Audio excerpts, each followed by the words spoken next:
between 1996, 97, 98, the political situation inside Cambodia deteriorated and came to violence, and we were endeavoring to somehow put it all back together again. There were other issues that we were dealing with. We continued to search for POW MIAs, and we continued to receive, in fact, exceptional cooperation from the Cambodian government. One of the things that we were able to do, which was really remarkable, was to carry out what we would call tri-lateral investigations involving the Cambodian government, the Laotian government, and the Vietnamese government. And we would be looking to search for crash sites of U.S. aircraft or helicopters on operations above the Ho-Chi-Minh Trail during the Vietnam War, and that were shot down over the most remote and intense jungle.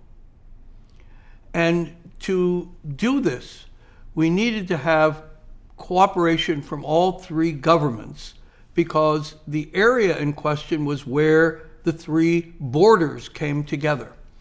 And we had to have permission from the Laos side. Then we had to have people who were witnesses, Vietnamese veterans who had been on the Ho-Chi-Minh Trail, who would walk in from the Vietnam side.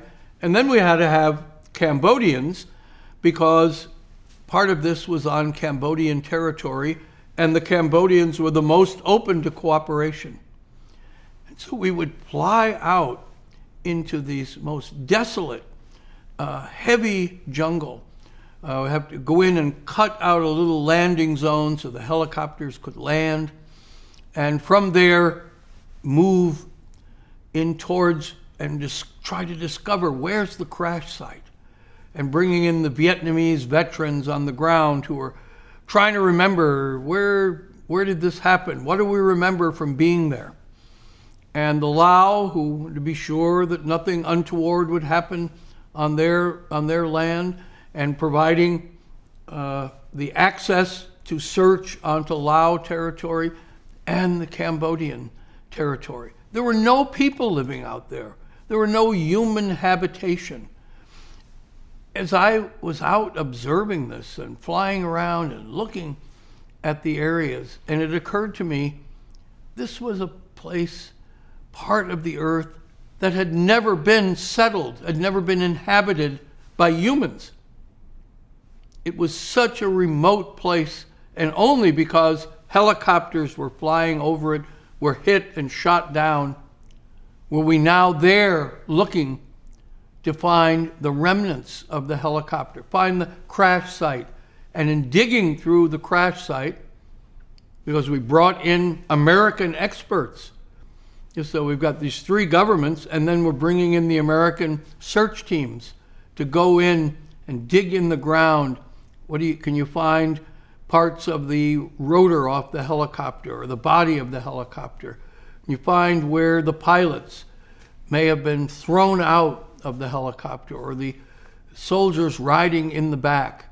Can you find anything left over from their uniforms? Any trace, any ID card to identify people, to identify these men who had never been fully accounted for, to give their family the best sense that we possibly could of what was the fate of their loved one, of their family member. And so this was such a noble undertaking. And even though Cambodian politics were coming apart and crumbling, when we would get away from the capital city and be out in these northeastern part of Cambodia, in these terribly remote area, no Cambodians settled there, maybe some hill tribes were nearby, we still could be achieving these important purposes. And we did find information, and we did find evidence, and we were able to, in some small way, but important way, confirm the fate of these missing men. There were more than 2,500 at the end of the Vietnam War, and this endeavor continues to this day of trying to find the evidence, trying to account, trying to be true to our comrades on the battlefield, because we believed it never wanted to leave an American behind. Always wanted to, if not rescue and save his life, be able to bring his body home to his family.